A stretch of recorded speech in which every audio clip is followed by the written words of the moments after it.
Hello, I'm Brad Bushler from Groundwork Lawrence, and I'm going to give the final presentation for the Spicket River Watershed-Based Plan. This presentation was given twice to residents of Lawrence and Methuen to update progress, the final progress on the plan. The plan was developed through a partnership between the cities of Lawrence and the Merrimack Valley Planning Commission and Groundwork Lawrence, and it was led by the Merrimack River Watershed Council.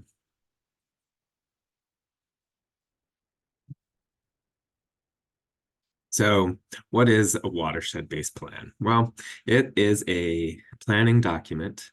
It's fairly prescribed by the US EPA. It has, I think, 9 or 10 sections. And that plan essentially identifies non-point source impairments within the river through water quality monitoring. And then the plan selects sites that could help resolve those impairments or the pollution identified by the water quality monitoring. Those sites typically involve what we call nature-based solutions or green stormwater infrastructure. That is, letting water flow off the land into swales or park areas, and the water then infiltrates through the soil and back into a stream or a river where it's been cleaned. And then we'll talk about next steps and community engagement. So, welcome to the Spicket River Watershed. What is the Spicket? Well, the Spicket is an 18-mile-long river that begins in Atkinson, New Hampshire, and crosses into Massachusetts in Methuen and empties into the Merrimack River in Lawrence. The river has 3 tributaries, one called Harris Brook, which is in New Hampshire, World End Brook, which is in New Hampshire and Massachusetts, as well as the Bloody Brook, which flows through Methuen and Lawrence. The Spicket provides a corridor for recreation in Lawrence and Methuen. The Methuen Rail Trail provides great access to sites along the Spicket, and the Spicket River Greenway in Lawrence also provides a great recreational amenity for residents to utilize. So what is a Spicket River, a watershed-based plan? It's a roadmap to address water quality problems within a watershed, and it can help address pathogens and excess nutrients that can cause human health issues, as well as create an environment accessible for the community. Overall, the plan is designed to improve the health of the river for recreation, but also for the wildlife and habitat that it provides for aquatic and terrestrial animals and plants. So what's impairing the Spicket? What's wrong with the Spicket? Every state has what's called a 303D list, and that list is comprised of impairments or pollutants, the top pollutants that are negatively impacting a water body. And within the Spicket, we have 2 primary known issues. One is pathogens, or E-Coli, which is bacteria, and another is nutrients or phosphorus. Both of these pollutants are non-point source, meaning the water flows over the lawn or pavement and into the river. Naturally, it doesn't necessarily flow exactly into a pipe and then discharge from a pipe. One of the issues with nutrients is cyanobacteria or algae blooms, and we'll talk more about those in the following slides. And then the last item on the 303D list is trash and debris. And groundwork and others have frequently heard that from residents about the negative association with the spigot because of trash. So water quality monitoring, what did we do? The Merrimack River Watershed Council advanced water quality sampling on the Spicket as well as the Bloody Brook to test for E. coli and total phosphorus. They also implemented Bloom Watch and added the Bloody Brook sites in 2023. So the sites along the Spicket, you can see that that's the blue squiggly line coming down from the north on the map, and then flowing through Methuen and into Lawrence. The Bloody Brook is the pink line extending north from Lawrence, Cerrito Park, into Methuen, where it has its headwaters at the Methuen High School, as well as at the Holy Family Hospital in Methuen.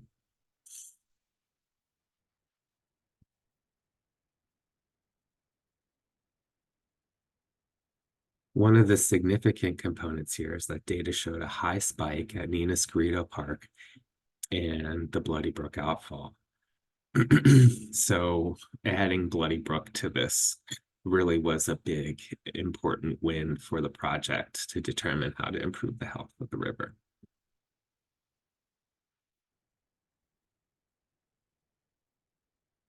All right, so here's the data for E. coli concentrations in the Spicket River.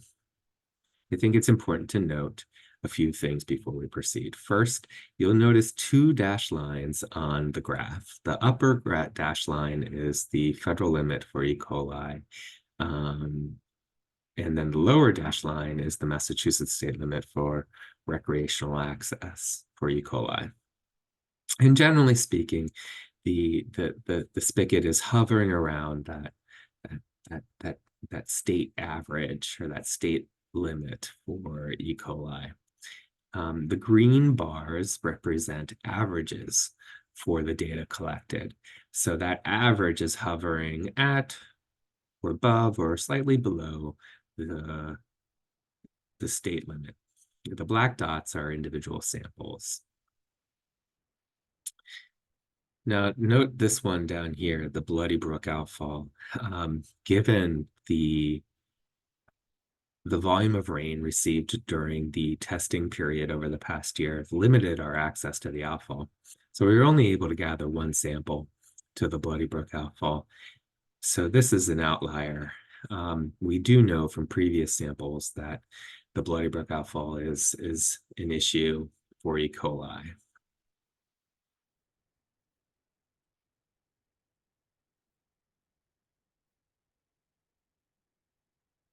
All right. So this is the data for total phosphorus. The chart on the left, the dashed line shows the federal limit for total phosphorus. And for the most part, the averages for all the sampling sites are well below that limit, except for samples taken at Searles Pond and at the CVS along the Bloody Brook. So we know from these samples that there is an issue at the Bloody Brook with total phosphorus.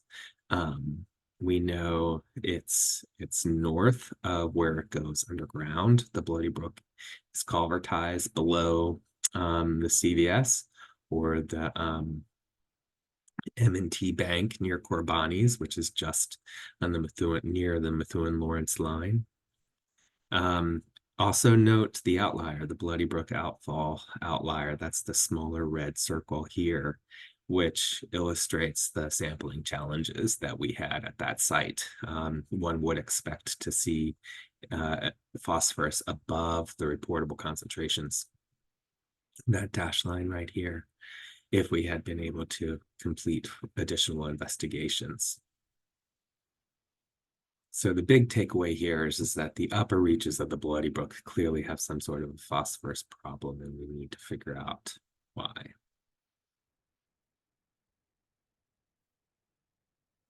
So what do we do with all this information? We took all this information and we looked in Lawrence and Methuen to evaluate potential best management practices to use nature-based solutions to address some of these impairments, the E. coli and the total phosphorus.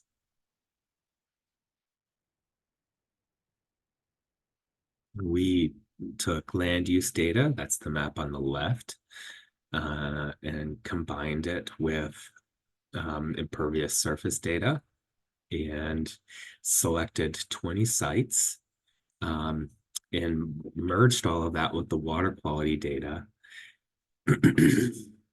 along with land ownership, soil type, and many other factors to generate a list of 20 sites where we could evaluate opportunities for infrastructure to improve the pollutant load or reduce the pollutant load in the river. Next, we went out and we verified the sites. We talked to stakeholders, the city, the various teams, and the design team as well. Engineers were engaged to ground truth this and determine where we might be able to have the most impact through various infrastructure interventions. And 5 sites were selected: Methuen High School, the Comprehensive Grammar School in Methuen, Holy Family Hospital in Methuen, Howard Playstead in Lawrence, and Bennington Street in Lawrence.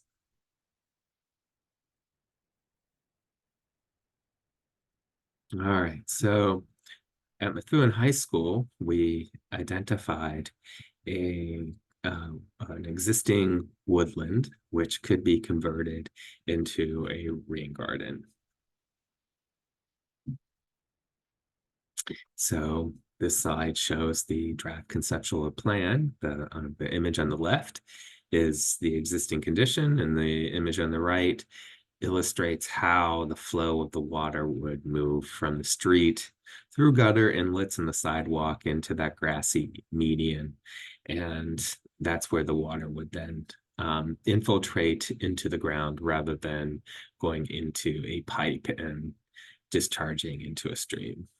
By infiltrating water into the ground, we're able to allow phosphorus and E. coli to settle. The next site is at the Holy Family Hospital. There are large parking lots associated with this hospital, and this concept diagram shows how a retrofit could be installed to allow for rain gardens or bioretention strips to be installed to intercept that first flush of water. That first flush often has a high level of contaminants such as phosphorus or E. coli. That first flush comes into the strip, the water settles, and then would discharge into the adjacent wetlands or streams. Here's the example at the Comprehensive Grammar School in Methuen as well. Similar strategy as the other sites where we have using a mixture of bioretention basins and a seep sump to address non-point source pollution using nature-based strategies. And here's Howard Playstead in Lawrence. This is an exciting opportunity to intercept water sheeting from the park and the adjacent basketball courts into a swale and stone weirs and a rain garden. So the picture on the left is the existing site now, and then the picture on the right explores how we could intercept that stormwater runoff and allow for it to infiltrate into the ground, where it becomes groundwater and then will infiltrate into streams and rivers. This piece, some people may ask, why would we do this at a park versus a parking lot? And it's because people bring their dogs to walk in the park, and dogs leave behind various forms of waste, and that waste becomes E. coli and bacteria within our streams. So by intercepting this water, we make it less likely that the pollutant reaches the river. And then here's the site at Bennington Street. This is near existing green stormwater infrastructure along the Spicket River Greenway by the DPW yard. And what this would do is decrease the width of the road by installing swales, vegetative swales, and bump outs to allow for shorter crossings to make it easier for the pedestrians. It would then infiltrate that water prior to it discharging into the spigot.